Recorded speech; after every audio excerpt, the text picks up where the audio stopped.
Alors, bonjour, mesdames et messieurs. Bonjour, les amis qui sont avec nous ce matin. On va commencer dans environ 5 minutes.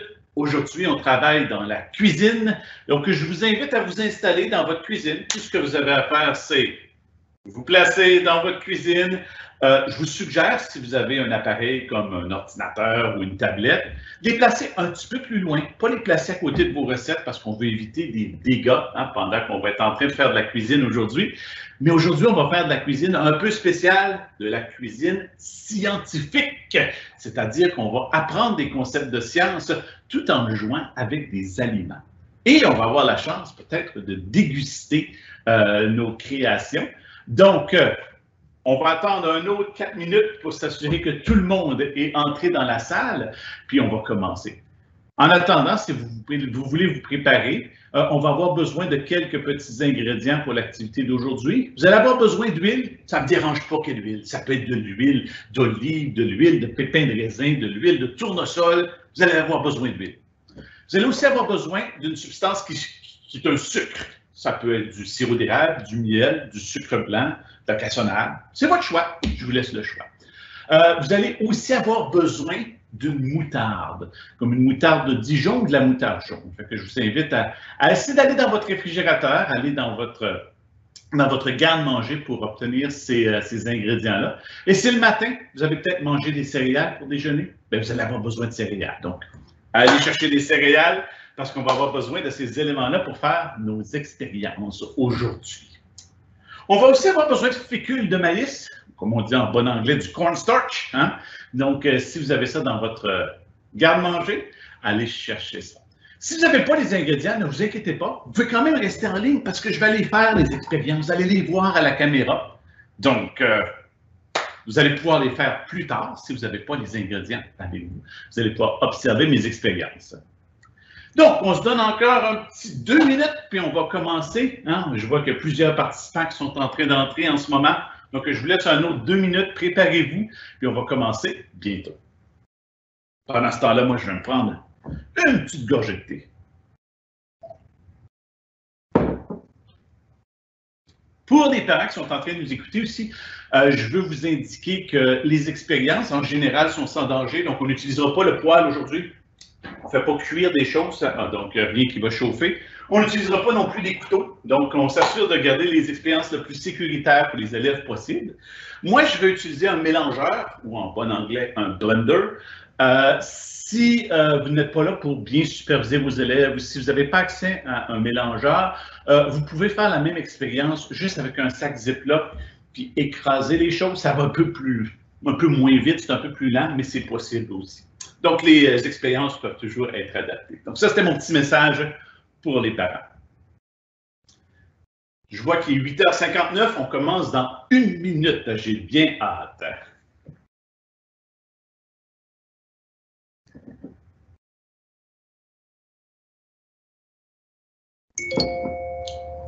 Ah, c'est le message qui me dit qu'on commence. Excellent. Il est 9h. Ben, ça me fait plaisir de travailler avec vous aujourd'hui, les amis, pour faire de la cuisine scientifique. Et qu'est-ce que c'est des sciences? Ben, c'est peut-être une matière que vous faites à l'école, mais est-ce que vous avez déjà fait ça dans votre cuisine? Ben, je vais vous montrer que plusieurs des recettes qu'on fait régulièrement incluent des concepts de science. Et une des choses qu'on fait en science, ce sont des mélanges. Les mélanges, c'est un concept de science. On prend différentes substances et on les met ensemble. Je vous donne des idées de mélange. Par exemple, laissez-moi aller dans mon réfrigérateur ici. Qu'est-ce que j'ai comme mélange? Et je vous invite à faire la même chose chez vous. D'aller dans votre réfrigérateur et tenter de trouver différents types de mélanges. Bon, j'ai ici de la mayonnaise. Mayonnaise, ça contient, par exemple, un jaune d'œuf, ça contient de l'huile, ça contient du sucre, ça contient un vinaigre. Donc, c'est un mélange. Si vous trouvez, par exemple, du fameux ketchup dans votre réfrigérateur, c'est aussi un mélange. Ça contient des tomates, ça contient du vinaigre, ça contient du sucre. Ce sont des mélanges. Et là, ce que je vous invite à faire, dans le clavardoir, l'endroit où vous pouvez entrer vos questions et commentaires, je vous invite à essayer de penser à des mélanges que vous avez dans votre cuisine, chez vous, à la maison. Des mélanges qui peuvent se manger, donc qui contiennent plusieurs ingrédients. Je vous donne d'autres exemples pendant que vous êtes en train de m'écrire vos exemples de mélanges. Et je veux aussi vous donner un lien. Si vous regardez, je vais vous envoyer ici un lien. C'est un Padlet. Et un Padlet, ça vous permet même de mettre des mots, mais aussi des images. Donc, si vous trouvez des mélanges dans votre maison, des mélanges dans votre cuisine, vous pouvez les prendre en photo avec votre téléphone ou avec votre tablette et les afficher sur le Padlet. Et moi, je vais aller voir ces exemples-là que vous m'avez mis. Mais pendant que vous êtes en train de penser à des mélanges que vous avez dans votre maison, je vais vous donner d'autres exemples. Une salade, c'est un mélange. On met plusieurs ingrédients ensemble. Une bonne poutine, ah, ça c'est bon. Une bonne poutine, c'est un mélange. On met des patates frites, on met de la sauce brune, on va mettre des crottes de fromage. Donc, c'est un mélange. Dans votre cuisine, la plupart des recettes qu'on fait, ce sont des mélanges. Et aujourd'hui, je vais même vous présenter, puis je vais aller voir le Padlet, voir s'il y en a qui m'ont placé des exemples de mélanges sur le Padlet. Donc, je vous invite à les ajouter sur votre Padlet, les exemples de mélange. Laissez-moi juste aller vérifier ce que vous m'avez mis à date. Ou vous pouvez les mettre dans la section des questions et commentaires. Vos exemples, ça me ferait plaisir de les voir. Laissez-moi juste aller voir la section des commentaires ici. Donc, quelques commentaires que j'ai vus. Il y en a qui mentionnent que ma mère ne veut pas que j'utilise le Blender. Aucun problème. Pas besoin d'utiliser le Blender. Je vais vous montrer une autre solution si vous ne pouvez pas utiliser le Blender. Inquiétez-vous pas. J'ai aussi des commentaires qui me demandaient est-ce que l'aimant est vraiment utile? L'aimant va être très, très utile, mais sachez que si vous n'en avez pas un dans votre maison en ce moment, ne vous inquiétez pas. Parce que ce qu'on va faire, c'est qu'on va faire le mélange, puis vous pourrez utiliser l'aimant plus tard. Puis moi, je vais même vous le montrer à la caméra. Donc, ne t'inquiète pas si tu n'as pas d'aimant. Oh, et là, j'ai des super bons exemples de mélange de la part des élèves. De l'humus. Ben oui, ça contient des pois chiches, ça contient du jus de citron, ça contient de l'huile. Je suis subjugué par la quintessence de votre perspicacité. Une soupe. Et oui, une soupe, c'est un très bel exemple de mélange. Du yogourt, du lait au chocolat, de la pizza. Tout le monde aime la pizza. Eh oui, c'est un beau mélange. Il y a du fromage, de la moutarde. Bon, je suis vraiment impressionné par vos réponses. Vous avez de très, très beaux exemples de mélange. Maintenant, laissez-moi vous présenter un concept super intéressant ici. Il existe des mélanges qu'on appelle hétérogènes et des mélanges homogènes. Un mélange homogène, c'est un mélange dans lequel on ne peut pas vraiment bien distinguer les constituants après qu'on a fait le mélange. Laissez-moi vous montrer un exemple. Je vais prendre un petit peu d'eau ici. Vous voyez, j'ai pris de l'eau, je l'ai mis dans une tasse à mesurer. Et là, je vais vous faire un petit zoom ici pour que vous puissiez bien voir. Sur ma table, 3, 2, 1, et vous devriez voir ici l'eau. Maintenant, à date, ce n'est pas encore un mélange, on a tout simplement placé de l'eau. Je vais venir me chercher une cuillère et du sucre, et je vais placer le sucre dans l'eau. Pour le moment, vous n'avez pas vraiment besoin de faire cette expérience-là, je vais vous inviter juste à la regarder, mais dans quelques minutes, on va faire quelque chose de pas mal cool, un mélange qu'on va pouvoir manger et qui va être très, très bon. Donc, vous voyez que je suis en train de mélanger ici et le sucre se dissout. Lorsqu'une substance se dissout dans une autre, à la fin, on ne voit plus les constituants. Vous voyez que je ne vois pas le sucre et l'eau, ça devient tout simplement de l'eau sucrée. Ça, c'est un mélange homogène. Tandis que dans un mélange hétérogène, comme par exemple dans une poutine, c'est un mélange hétérogène, mais lorsque je regarde une poutine, je peux voir tous les composants de la poutine, le fromage, les frites, la sauce. Donc, ce n'est pas un mélange homogène, c'est un mélange hétérogène. Homogène, ça veut dire qu'on ne voit pas les différents ingrédients. Hétérogène, on les voit. Donc, une salade, ce serait un mélange hétérogène. Maintenant, savais-tu qu'il y a des mélanges qui ne se font pas très, très bien? Laisse-moi te montrer ça. J'ai ici encore de l'eau. Je vais jeter l'eau sucrée. Et là, je vais faire un deuxième mélange, mais qui ne se mélange pas bien. Je vais placer de l'eau. Je vais refaire un zoom pour que tu puisses bien voir. Ta-ta-da-dam! Donc, j'ai de l'eau. Et là, je vais venir chercher dans ma cuisine de l'huile. Et encore une fois, cette expérience-là, tu peux la faire à la maison, mais ce n'est pas obligatoire. Tu peux tout simplement regarder à la caméra. Dans quelques minutes, on va commencer une recette que tu vas pouvoir faire à la maison. Là, je suis juste en train de réviser un peu quelques concepts de science nécessaires. Tu vois que je suis en train de placer de l'huile. Et là, on va aller regarder qu'est-ce que ça donne. Est-ce que tu vois bien ce qui se passe? L'huile ne se mélange pas avec l'eau. Et là, tu vas peut-être dire, oui, mais Dominique, c'est parce que tu n'as pas mélangé. Je vais bien mélanger, regarde bien ça. Et là, je vais aller voir s'il y a d'autres questions. Tu vois, je mélange ici. Comme ça ici. Et l'huile semble s'être mélangée avec l'eau, mais regarde, quelques secondes plus tard, l'huile reprend sa position. Et est-ce que vous pourriez m'écrire dans la section des commentaires et des questions, qu'est-ce que vous remarquez? Est-ce que l'huile va au-dessus ou en dessous de l'eau? Donc, je vous invite à l'écrire. Est-ce que l'huile va au-dessus ou en dessous de l'eau?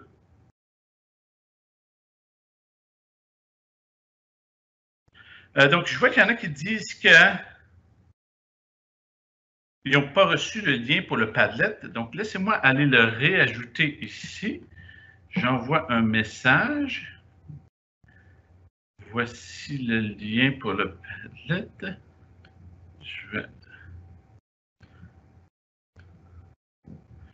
Voici le lien pour le Padlet. Vous devriez le voir maintenant. Désolé, je ne l'avais pas mis au bon endroit. Et moi, je vais continuer de regarder les questions et les réponses des participants. Parce que là, j'aimerais ça que vous me disiez, est-ce que l'huile va au-dessus ou en dessous?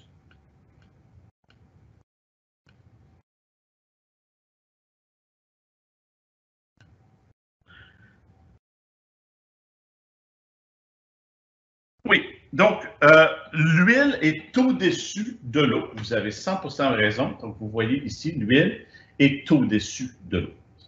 Ceci dit, il y a certaines recettes où, et je commence à voir aussi les réponses des gens, super sur le Padlet, merci. Ah, ça, c'est en train de rentrer, c'est bien que je vous ai envoyé le lien. Merci beaucoup à tous ceux qui répondent.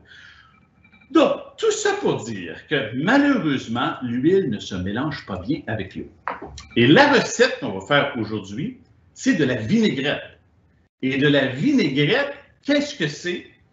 C'est de l'huile et un acide. Et un acide, dans le fond, c'est de l'eau qui est acide. Un vinaigre, par exemple. Donc, si on veut faire de la vinaigrette, en théorie, ça ne fonctionnera pas. Si je mets du vinaigre avec de l'huile, ça va toujours se reséparer. Et là, imagine si je place ça sur ma salade, ce n'est pas très bon que l'huile et l'eau se séparent. Je vais me ramasser avec des morceaux de salade qui vont être mouilleux et des morceaux de salade qui vont être trop huilés.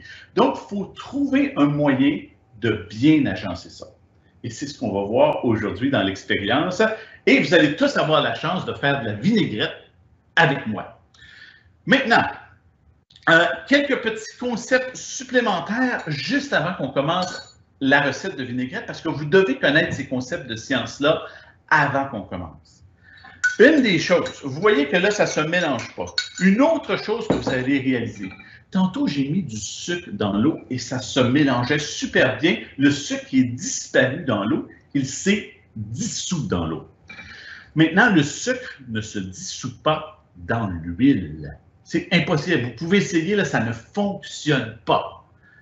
Si vous voulez l'essayer à la maison, là, tu places de l'huile, tu places du sucre, tu ne seras pas capable de dissoudre le sucre. Donc, quand on va faire notre recette de vinaigrette tantôt, il faut garder tous ces concepts de science-là en tête. OK, le sucre se mélange dans l'eau, mais il ne se mélange pas dans l'huile. Donc, quand je vais placer mon sucre, est-ce que je vais le placer au moment où je place l'huile? Non, je vais le placer dans mon vinaigre qui est comme de l'eau.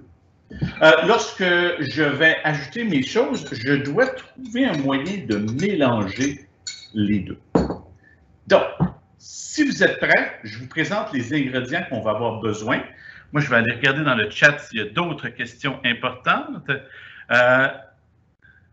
Merci beaucoup de me mentionner toutes ces choses-là. Je sais tout sur l'acide. Oh, hey, on a un expert ou une experte qui connaît tout sur l'acide. On va commencer tout de suite avec l'acide. Étant donné que vous m'avez dit que vous connaissez l'acide, laissez-moi commencer avec ça. Donc, pour faire l'expérience, vous allez avoir besoin d'un acide. Et des acides, là, il y a plein de choix. Ça s'appelle tous dans la cuisine, ça s'appelle des vinaigres ou des jus. Hein? Puis je vais vous présenter des substances acides. J'en ai plusieurs avec moi ici. Une que vous avez probablement à la maison, c'est du bon vinaigre blanc. Ça fonctionne très, très bien. Du vinaigre blanc, c'est un acide. J'ai aussi d'autres vinaigres ici. Du vinaigre balsamique, hein, qui a un goût un peu plus prononcé. Ça se peut que vous ayez ça dans votre maison.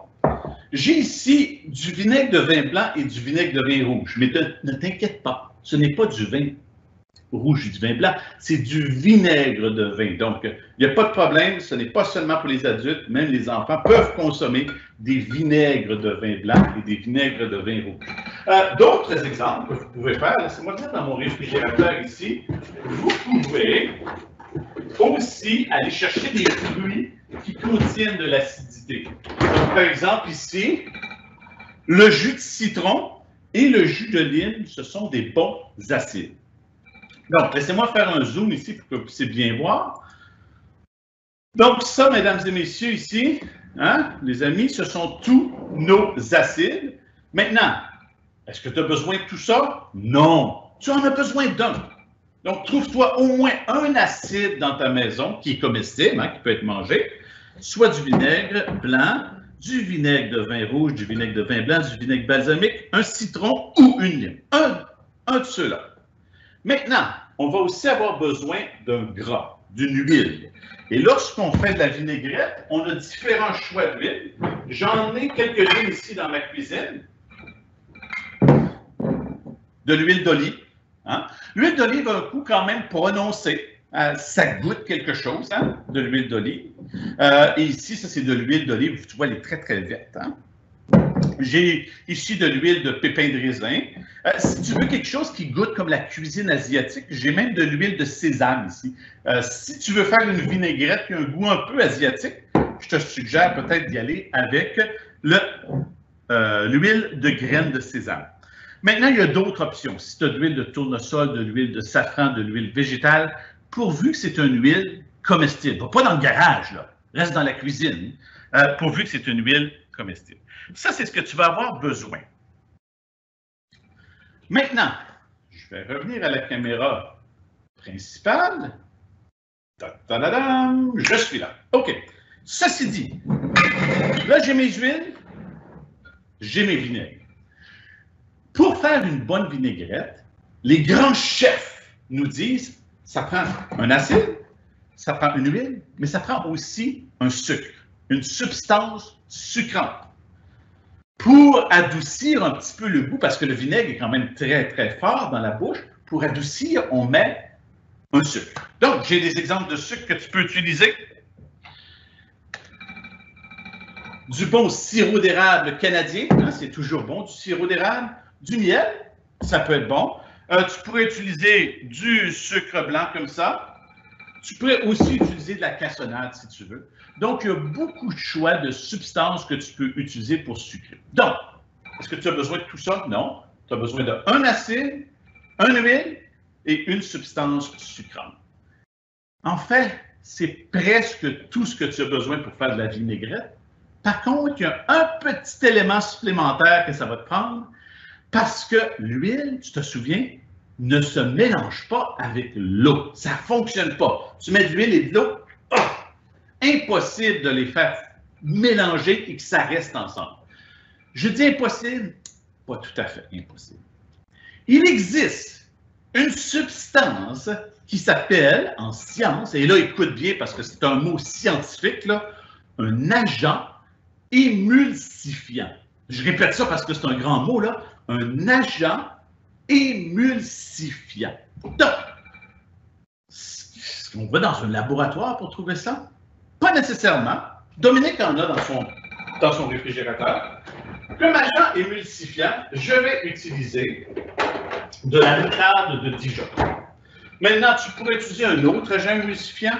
Tu pourrais utiliser un jaune d'œuf. Tu pourrais utiliser de la moutarde régulière. Tu pourrais utiliser... en fait, si tu achètes de la vinaigrette commerciale au magasin, ils vont probablement utiliser d'autres produits chimiques qu'on retrouverait plus dans un laboratoire. Mais à la maison, habituellement, les moutardes contiennent l'agent émulsifiant nécessaire, fait que tu n'as pas besoin d'aller dans un laboratoire pour en chercher. Si tu décides d'utiliser le jaune d'œuf, fais attention, assure-toi que les œufs sont bien frais, parce qu'on veut éviter évidemment la contamination à la salmonelle. Ma suggestion, si tu as de la bonne vieille moutarde ou de la moutarde de Dijon à la maison, c'est ce qui va faire le mieux. Comme ça va s'assurer que notre vinaigrette va rester ensemble. Ce sont les ingrédients principaux. Donc, on rappelle, on fait juste un résumé des ingrédients qu'on a besoin.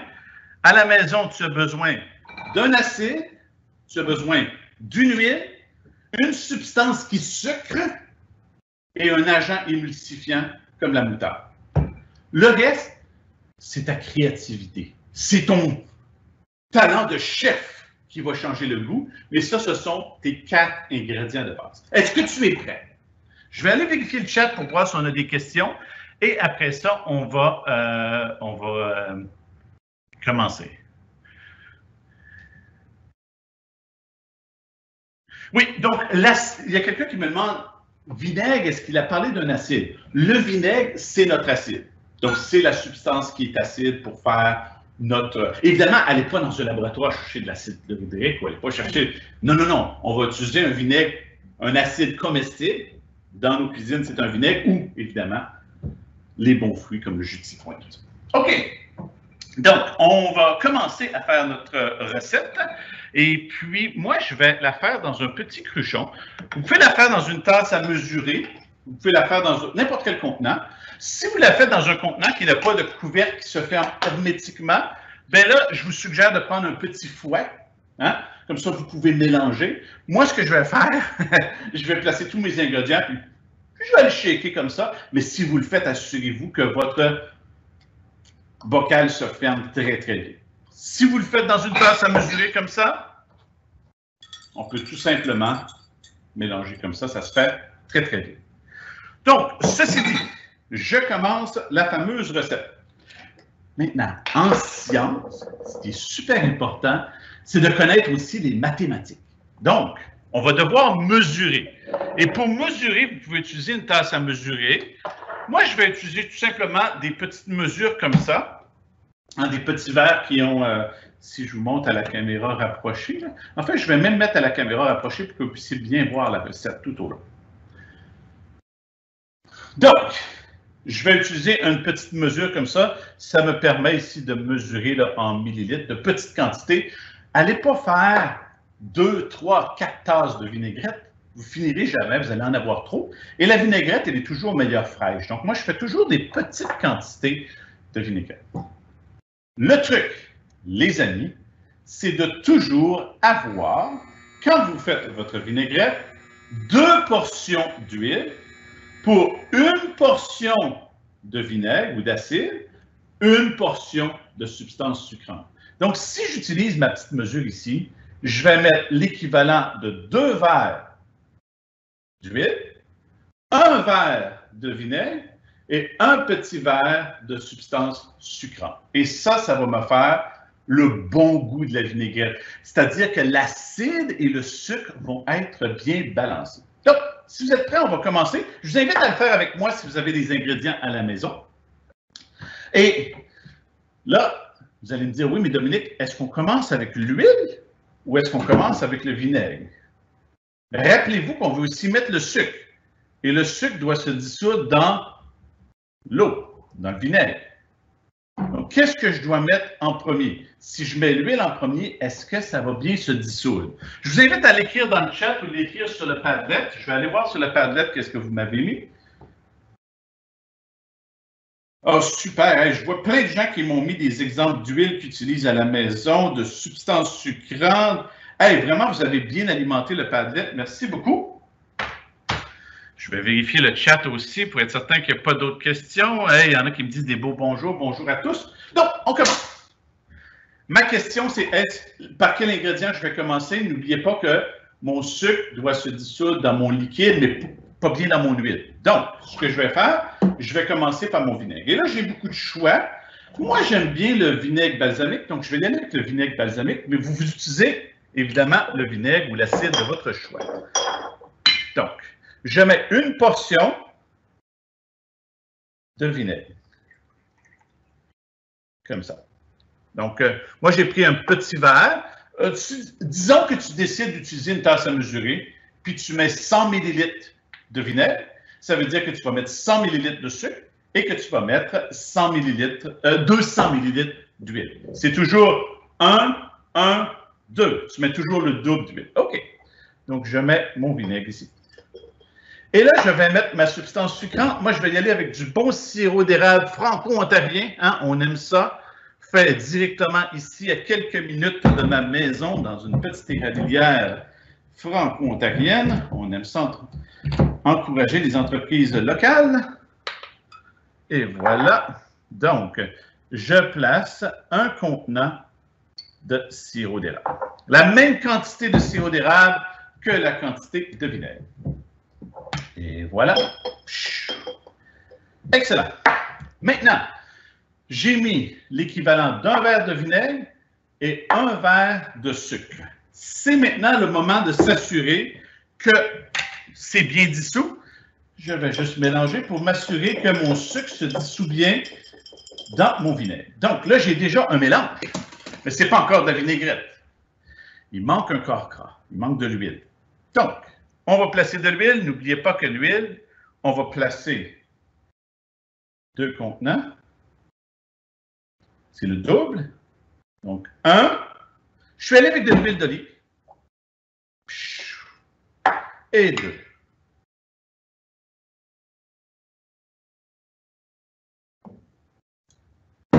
Et voilà. Et là, maintenant, je peux soit utiliser le petit fouet pour mélanger ou je peux utiliser mes muscles, évidemment parce que j'ai un contenant 100% hermétique. Laissez-moi revenir à la caméra principale. Donc, on mélange, on mélange, on mélange. Mais là, vous allez voir que si je laisse reposer mon mélange comme ça, le mélange, malheureusement, va se reséparer. Et la raison, c'est parce que l'huile va monter au-dessus, ne restera pas mélangée dans ma substance. Donc, c'est là qu'on doit ajouter l'agent émulsifiant. Et l'agent émulsifiant, vous n'avez pas besoin d'en mettre beaucoup. Hein? Vous en mettez un petit peu. C'est vraiment juste pour s'assurer que le mélange ne se séparera pas. Regardez ça. L'huile est en train de remonter tout à la surface. Donc, je vais placer, moi, je vais en placer là, comme juste un petit peu. Hein? J'ai mis là, comme un squirt. Si vous utilisez là, comme une cuillère à thé, ça devrait être suffisant. Le but, ce n'est pas de donner un goût, c'est vraiment juste de travailler la structure. Donc, vous l'essayez comme ça. Je vous invite à le faire en même temps que moi. Et là, maintenant, vous devriez avoir une vinaigrette. C'est là que vous pouvez choisir d'ajouter des éléments pour ajouter du goût. Donc, moi, je vais y goûter juste pour s'assurer qu'elle est bonne. Avant de servir une vinaigrette à vos invités, c'est important de la goûter. Évidemment, pour la sécurité, on ne met pas nos doigts dedans, on ne veut pas mettre des bactéries, des virus. On va utiliser une cuillère pop. On va y goûter. Pas pire, pas pire. Il manque un petit peu de sel. Très acide. Oui, très acide. Donc, vous pouvez à ce moment-là rechanger un petit peu les proportions. Si c'est trop acide, on pourrait rajouter un peu de sucre. Si c'est trop sucré, on peut rajouter un peu d'acide. C'est ça les sciences, c'est vraiment, on a une base, hein? 1 pour 2, mais ensuite, on peut changer ça. Et aussi, toujours bon d'ajouter un petit peu de sel. Ce que je vous invite à faire aussi, si vous avez fait la vinaigrette avec moi, je vous invite à placer vos photos sur le tablette de la vinaigrette pour que je puisse les voir. Évidemment, la mienne, elle est très brune. La raison, c'est que j'ai utilisé du sirop d'érable foncé et j'ai utilisé du vinaigre balsamique. Si j'avais utilisé du vinaigre blanc et du sucre blanc, la vinaigrette serait évidemment moins foncée. Donc, ceci dit, je vais en faire une deuxième pour qu'on ait un deuxième exemple. Pendant ce temps-là, je vous invite à continuer de faire la vôtre et de m'envoyer vos photos. J'en vois qui envoient des photos où ils sont en train de boire la vinaigrette. Évidemment, de la vinaigrette, ce n'est pas quelque chose qu'on boit rapidement comme ça, mais c'est quelque chose qu'on goûte sur une salade. Si tu utilises le jaune d'œuf, très, très peu.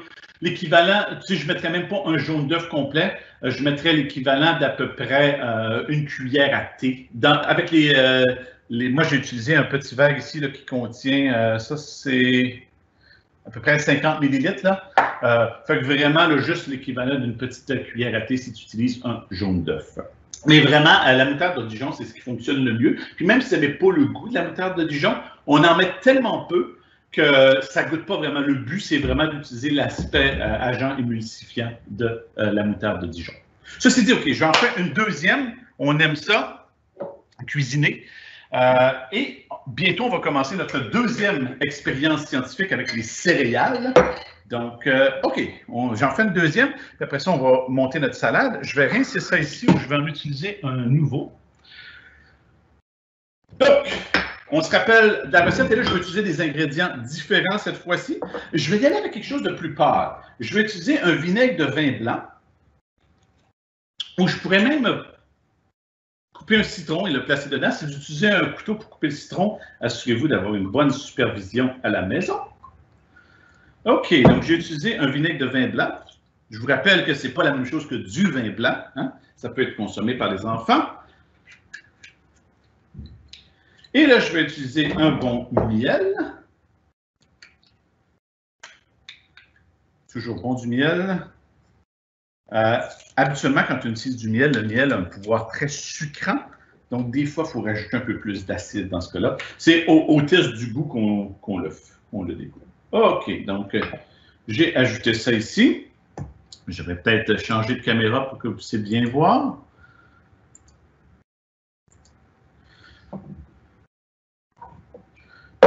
Donc, vous voyez ici que j'ajoute mon miel. C'est important de dissoudre le sucre dans le liquide, dans l'acide, hein, avant de mettre l'huile. Et là, ici, c'est ici aussi que je mettrai le sel, parce que comme ça m'assure que le sel est bien dissous aussi. On peut toujours en rajouter un petit peu après si nécessaire, mais là, au moins, on s'assure qu'on a du sel bien dissous. Un petit mélange, surtout le miel a besoin d'être bien mélangé pour être dissous. Excellent. Et là, on ajoute de l'huile. Je vais y aller avec une huile moins forte. Cette fois-ci, je n'irai pas avec de l'huile d'olive. Je vais y aller avec de l'huile de raisin de pépin. De pépin de raisin. Qu'est-ce que je suis en train de dire là? Donc, un contenant et deux contenants. C'est facile la recette. C'est 1, 1, 2. 1, 1, 2. Si tu te souviens de ça, là, super facile. Tu vas toujours être capable de faire de l'excellente vinaigrette. Là, je vais utiliser le pouvoir de mes muscles pour brasser ça, mais à la maison, si tu n'as pas de contenant hermétique, encore une fois, tu vas utiliser un fouet.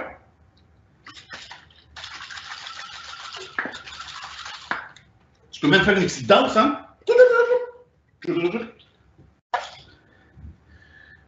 Et là, ça devrait se séparer. Est-ce que vous pouvez m'écrire pourquoi ça va se séparer? Qu'est-ce que j'ai oublié? J'ai oublié un élément important, c'est un long mot scientifique. J'ai oublié mon agent émulsifiant. Donc, on peut l'ajouter par après pour éviter que notre vinaigrette se sépare. Regardez-moi ça, tout séparé. Un peu d'agent émulsifiant. Et voilà.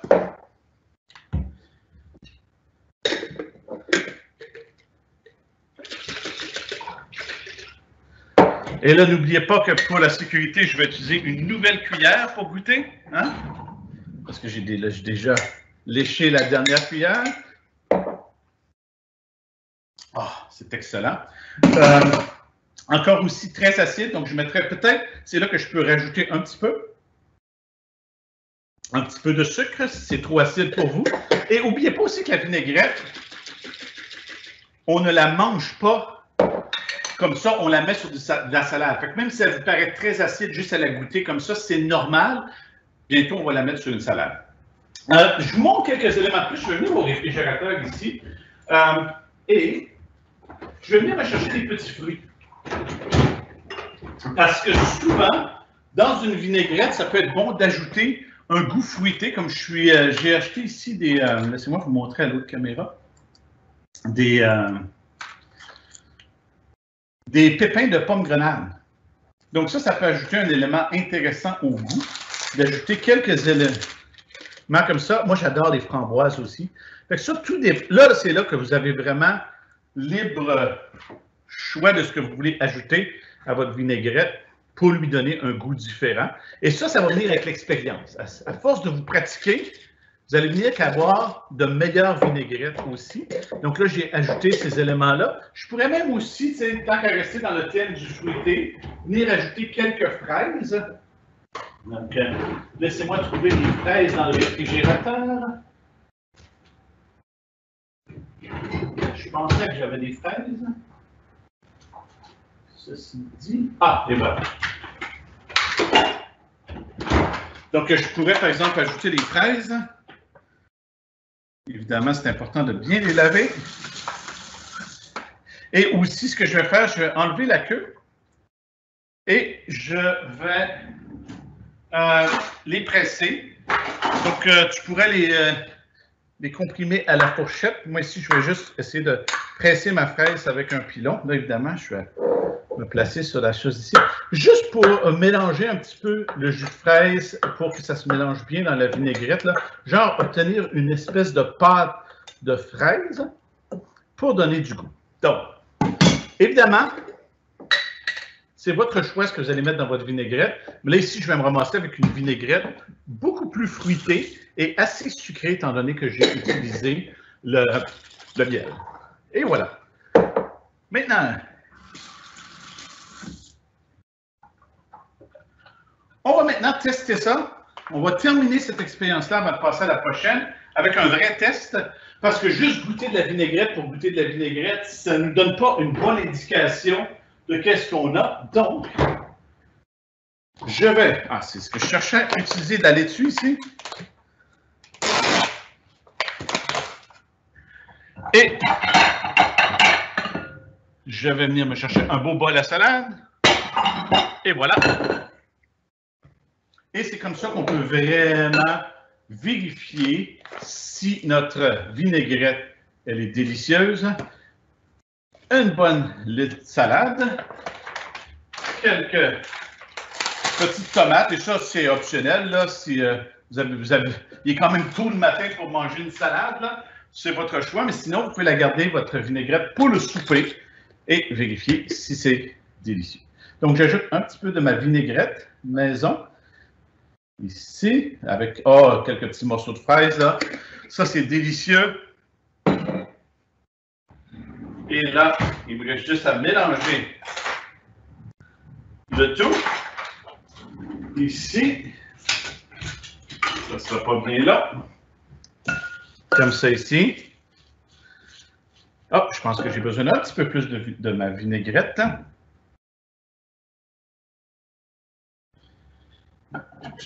Où est-ce qu'elle est? Et voilà. Et là maintenant, je vais revenir à la caméra principale. C'est le temps de finaliser cette expérience-là avec le test du goût. Donc, je vous invite, vous aussi à la maison, si vous avez fait votre salade avec votre vinaigrette maison, à lui goûter. Je pense que lorsque vous découvrez la vinaigrette maison, vous ne voudrez plus rien savoir d'acheter de la vinaigrette achetée. Tellement facile. Expérimentez. Un rappel, une portion de vinaigre, une portion de sucre, 2 portions d'huile. Aussi simple que ça.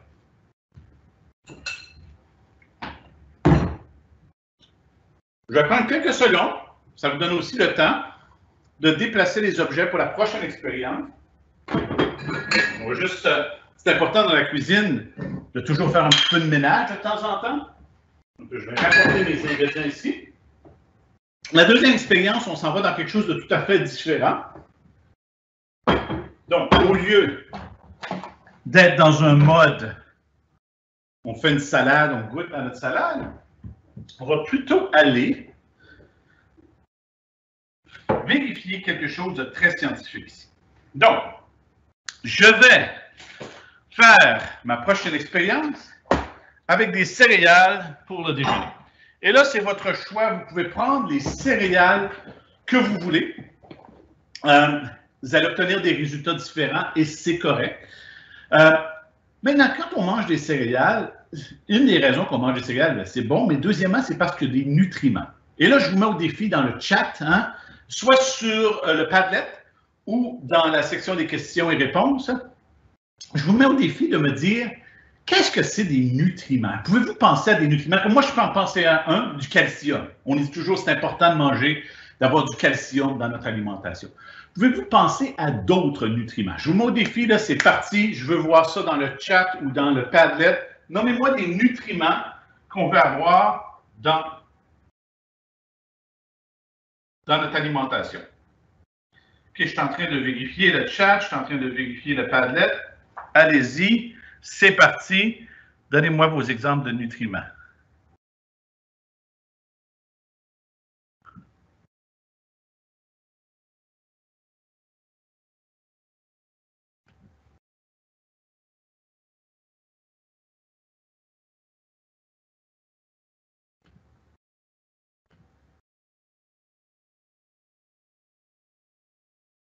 Donc, je vais aller voir vos réponses.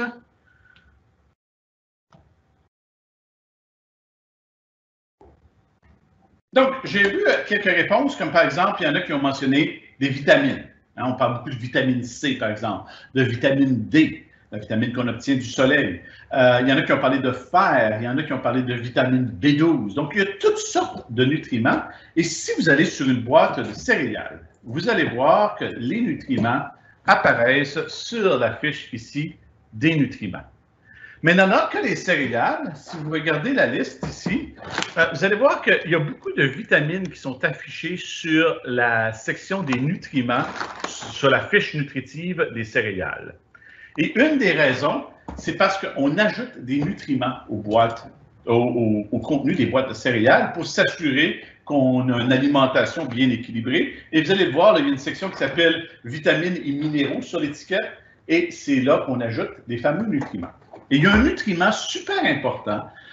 Si on n'avait pas ce nutriment-là, on ne serait pas en vie, et c'est le fer.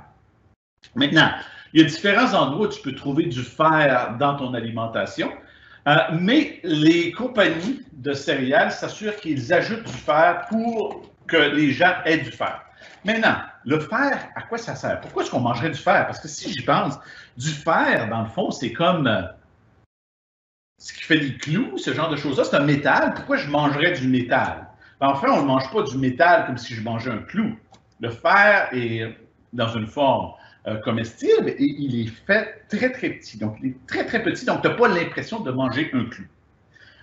Ceci dit, le fer, qu'est-ce qu'il permet de faire? C'est qu'il compose ce qu'on appelle l'hémoglobine. Et l'hémoglobine, ça permet, c'est une protéine qui permet à tes globules rouges de se former. Et dans ton corps, tu as plein de globules rouges dans ton sang. Et ça amène de l'oxygène à tous ces organes. Si tu manques de fer, c'est ce qu'on appelle l'anémie. Et quand tu as de l'anémie, bien évidemment, tu es très, très faible parce que tes organes manquent d'oxygène. Ça, c'est la partie scientifique. Maintenant, nous, ce qu'on va faire, c'est qu'on va faire une expérience pour visualiser le fer. Donc, voici ce que vous allez faire. Vous allez avoir besoin de céréales à déjeuner. Et le fer, je pense que vous avez déjà vu ça hein, avec un clou et un aimant. J'ai un aimant ici. Un clou et un aimant, ça attire du fer, un aimant. Donc, ce qu'on va faire, c'est qu'on va utiliser un aimant pour tenter d'attirer le fer qui se retrouve dans les céréales. Maintenant, comment est-ce qu'on va s'y prendre? Parce que si je prends un morceau, par exemple, de céréales ici, et que j'essaye de l'attirer avec mon aimant, il ne colle pas vraiment à mon aimant. Parce qu'il y a un petit peu de fer, mais pas beaucoup de fer. Parce que si tu avais trop de fer, ça serait comme manger un clou, c'est beaucoup trop. Donc, ils mettent un petit peu de fer. Pour faire ça, il va falloir briser les céréales. Donc, si à la maison, tu as le droit d'utiliser un blender, un mélangeur, demande à tes parents, Tu peux, avec la supervision de tes parents, utiliser un blender, un mélangeur. Moi, c'est ce que je vais utiliser. Si tu n'as pas la permission, tu peux faire une expérience similaire en plaçant tes céréales. Donc, je vais y aller, disons, avec ici, celle-ci. Je vais placer les céréales dans le sac Ziploc. Hein? Ça va vous prendre un sac Ziploc. C'est important d'avoir un sac qui ferme bien hermétiquement. Et là, après ça, ben, tu peux tout briser tes céréales pour que ça devienne comme une fine poudre. Donc, voici comment est-ce qu'on fait l'expérience avec le mélangeur. C'est ce que je vais faire, mais je vous donne l'autre option si vous voulez faire ça à la maison. Donc, j'ai ici mon mélangeur, mon blender. Et on va commencer ça. Je vais avoir besoin aussi du contenant qui vient par-dessus. Voilà. Et là, je vais placer des céréales. À peu près une tasse de céréales. Hein, à peu près, genre une portion que tu mangerais à peu près. C'est pas important d'être très, très précis. Là. Moi, je mesure même pas. Là. Donc, à peu près une tasse de céréales. Maintenant, si tu peux utiliser de l'eau chaude, le processus va plus vite. Si tu ne peux pas utiliser de l'eau chaude, ça prend un peu plus de temps. Donc, moi, ici, je vais m'assurer d'avoir de l'eau chaude, mais fais attention de ne pas te brûler. Hein? Et je vais mettre à peu près une tasse d'eau. Si tu le fais dans ton sac Ziploc, tu devrais maintenant en train d'écraser tes céréales dans le sac Ziploc. Prends du temps à avoir de l'eau chaude ici. Et voilà. Presque. L'eau chaude va aller plus vite. Si tu ne peux pas, tu peux utiliser de l'eau froide. Ça va juste prendre un petit peu plus de temps à bien séparer le fer du reste des céréales. OK. N'utilise pas de l'eau bouillante, ce n'est pas nécessaire. Juste de l'eau chaude. Je vais placer l'eau là-dedans. Ça fait un petit peu bizarre parce que normalement, on met du lait dans nos céréales. Et là, je vais mélanger. Si tu le fais en mélangeant dans ton sac Ziploc, lorsque tu as une belle fine poudre, tu peux ajouter ton eau dans le sac Ziploc. Donc, on va démarrer ça. Attention, ça va faire du bruit.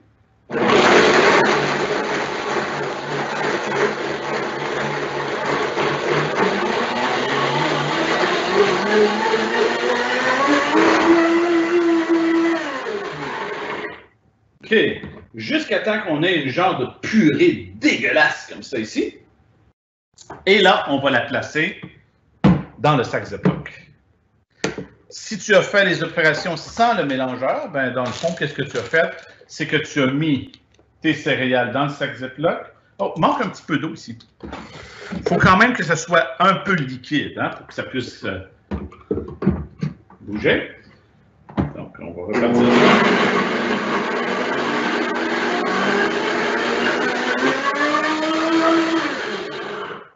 OK. Donc là, je devrais maintenant avoir une genre de purée, pas très appétissante, mais le but ici, c'est pas de manger, c'est de faire des sciences.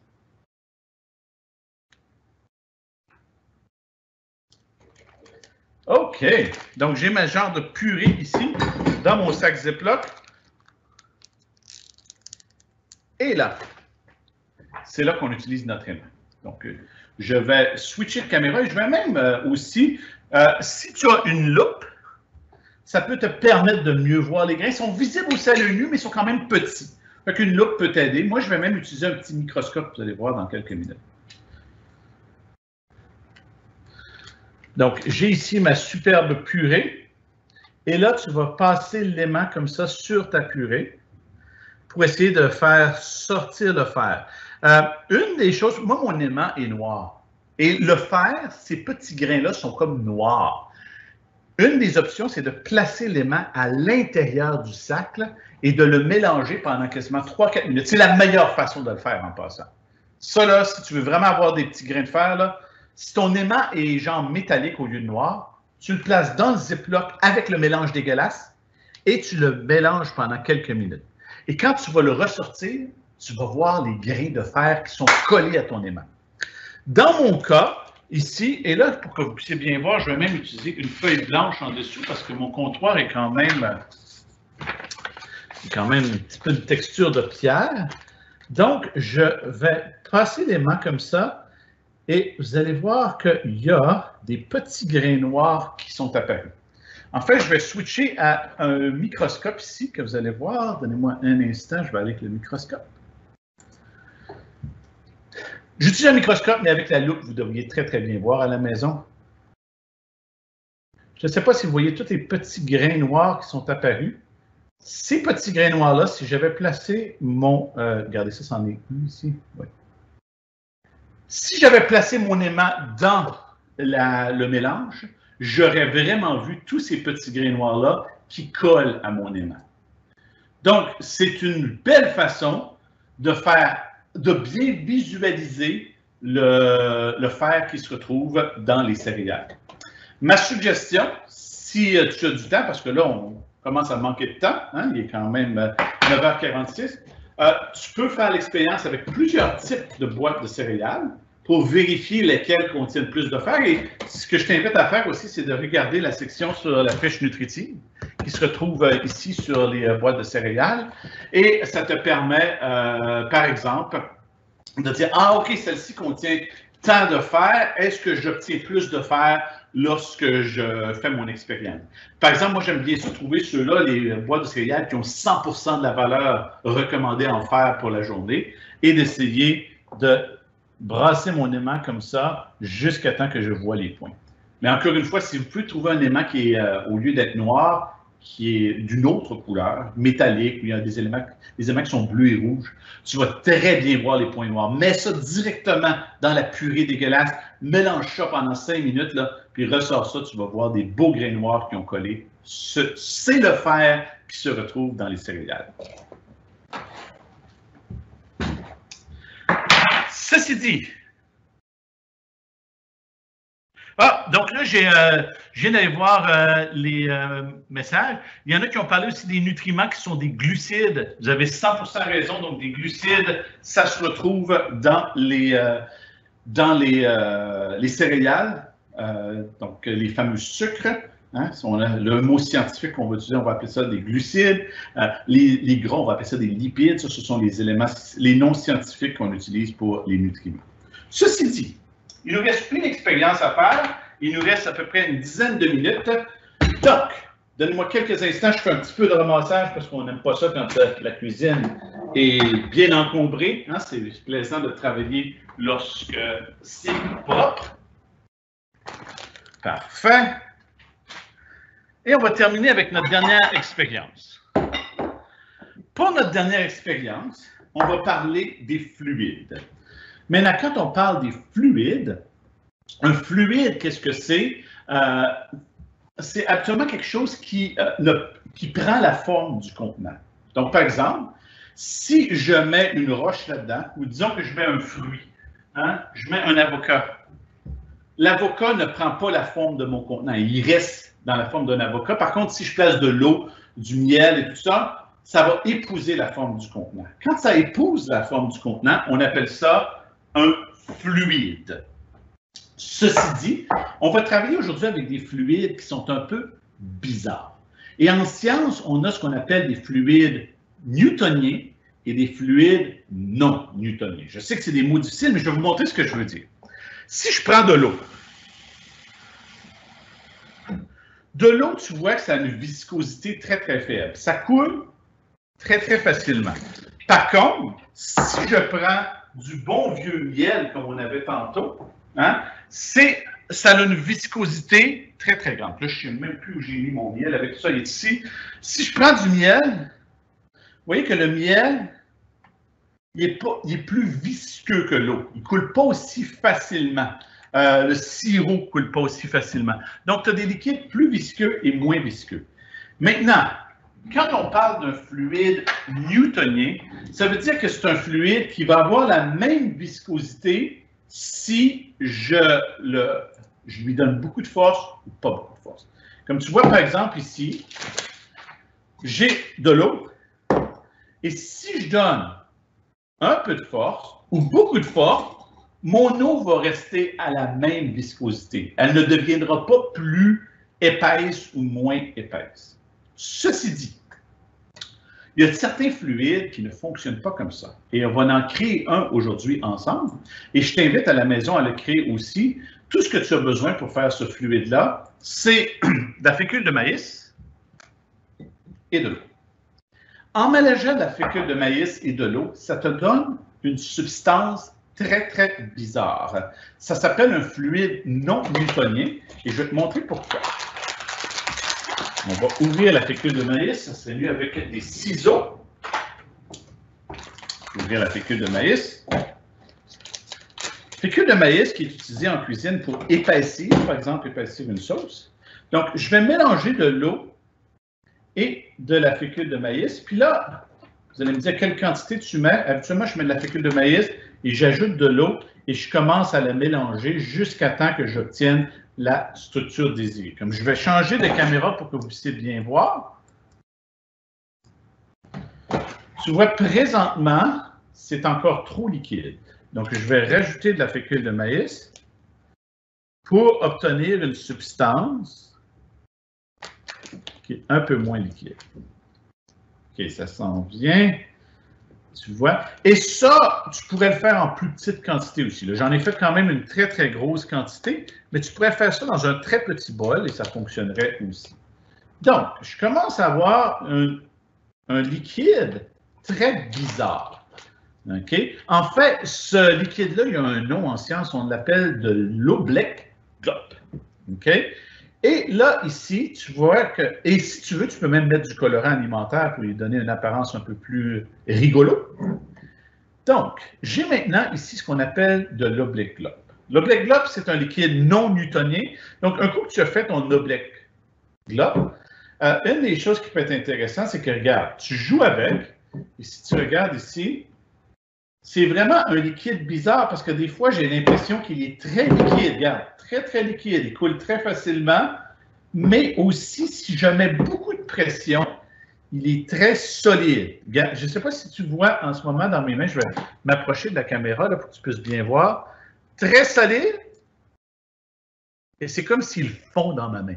C'est vraiment un liquide très, très bizarre. Et ce liquide-là, ça s'appelle un fluide non newtonien, donc de l'oblek glop. Et il y a plusieurs substances qui peuvent être faites. Le ketchup, en fait, est un liquide non newtonien. Ça t'est probablement déjà arrivé d'avoir du ketchup pris dans une bouteille et tu frappes la bouteille. Hein? Donc, oui, il y a le ketchup est un liquide non newtonien. Donc, je t'invite à jouer avec. Tu vas voir, c'est vraiment le fun. J'espère que vous en avez fait à la maison parce que c'est probablement le liquide le plus fun. Ça ne coûte pas cher, c'est peu dispendieux et c'est vraiment amusant à faire à la maison. Et ce que je t'invite à faire, là, c'est que tu t'en prends dans ta main et là, tu serres très, très fort. Je serre, je relâche, regarde, c'est pratiquement solide. C'est pratiquement solide jusqu'à temps qu'il redevienne un liquide. Et si tu veux même avoir du plaisir, tu peux aussi, par exemple, utiliser ta force au complet. Donc ici, par exemple, j'ai ça ici. Je vais lui donner un gros coup. Prêt? 1, 2, 3. Tu vois, lorsque je donne un gros coup, ma main ne rentre presque pas dans le liquide. Ouais? Bang! Bang! La main ne rentre presque pas dans le liquide.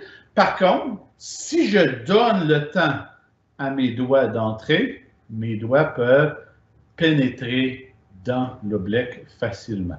Donc, très, très facilement, je peux rentrer. Et là, le sentiment, puis j'espère que tu le ressens à la maison aussi si tu fais l'expérience, c'est très, très fluide. Là. Je peux bouger mes doigts, mais dès que je mets de la pression, tu vois, dès que je mets de la pression, le bol lève presque avec moi.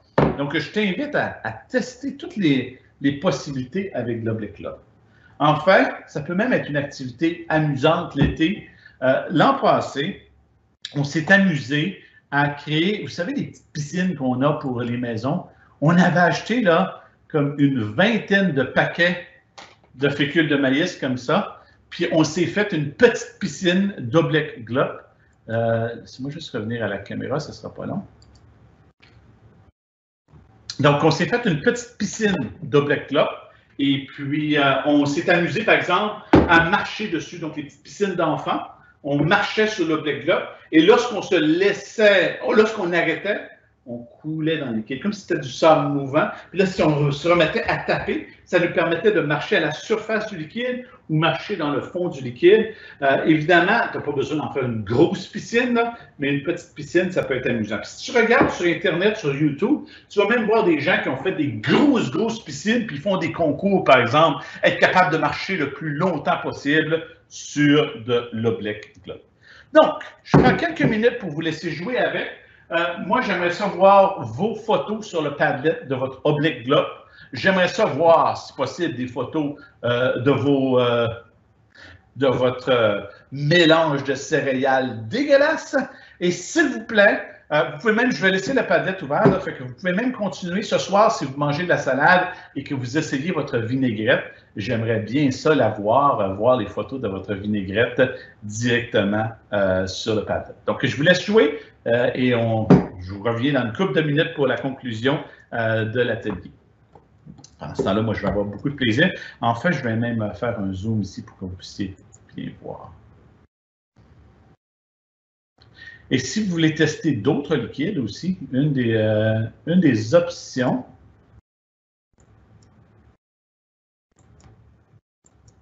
laissez-moi juste changer ici. Donc, si vous voulez tester d'autres liquides, une des options, c'est par exemple, vous pourriez tester avec le ketchup, voir ça. Évidemment, je vous suggère de placer l'Oblique Glop n'est pas vraiment tachante, là, mais le ketchup est tachant.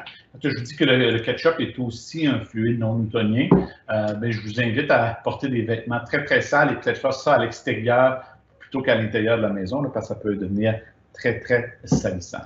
Mais l'Oblique Glop est vraiment une substance super amusante et rigolote. Pendant que vous êtes en train de jouer avec ça aussi, je vais aller voir le chat, voir s'il y a des questions.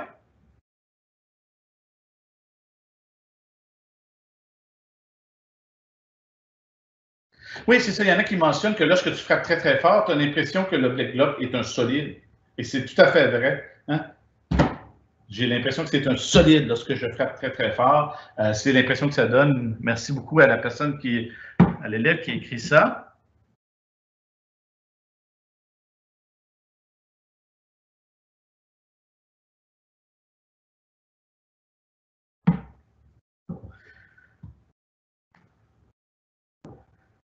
Et voilà, je suis allé voir les commentaires et les questions. Et ça, l'Oblique Glop, si vous voulez la conserver pendant quelques jours, je vous suggère de la garder au réfrigérateur, surtout si vous avez placé vos mains pleines de bactéries là-dedans et ne la consommez pas. C'est quand même quelque chose qui est comestible, mais surtout si vous avez tous joué dans l'Oblique Glop avec les bactéries, les virus et tout ça.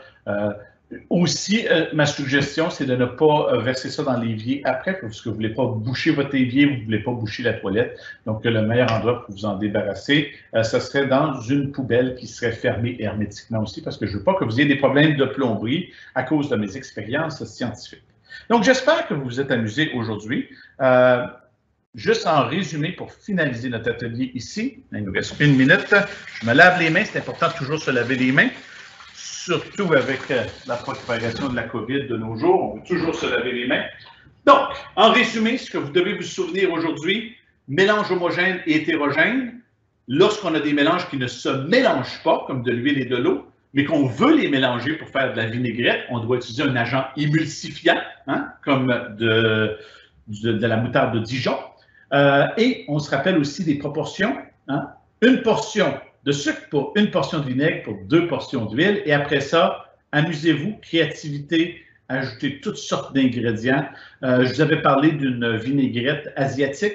Je vous donne un petit indice, là. On a parlé tout à l'heure d'huile de sésame. Ajoutez un petit peu de gingembre. Donc, vous avez juste à râper du gingembre à l'intérieur. Ça va donner quelque chose. Ajoutez quelques vraies graines de sésame là-dessus. Ça va vous donner une vinaigrette excellente. Donc, ça, c'était pour la vinaigrette. Pour les céréales, on se rappelle que le fer est un nutriment qui est ajouté à nos céréales et qu'on peut, à l'aide d'un aimant, le voir. Ce sont des petits points noirs qui vont se coller à l'aimant. Donc, ça, c'est la deuxième expérience qu'on a faite. Et la troisième expérience, on explorait les fluides newtoniens versus non newtoniens. Les fluides non newtoniens, ils se comportent de façon bizarre. Hein? Ils ne gardent pas la même viscosité tout le temps. Le miel, la mélasse, l'eau, L'huile, ce sont des fluides newtoniens. Ils gardent toujours la même viscosité, même si on les frappe, même si on les comprime.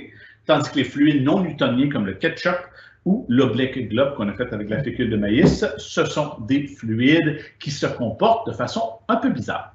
Donc, j'espère que vous avez appris beaucoup aujourd'hui et je vous remercie d'être avec moi et je vais continuer de regarder vos superbes créations sur le Padlet. En passant aussi, je vous invite, si vous avez la permission de vos parents, n'hésitez pas à les placer sur les médias sociaux, hein, sur Twitter, sur Instagram, sur Facebook, vos superbes créations, surtout vos vinaigrettes délicieuses au souper ce soir. N'oubliez pas de mentionner le camp Mont Eureka et vous pouvez aussi me mentionner Dominique Tremblay dans vos commentaires. Donc, je vous remercie beaucoup et à la prochaine!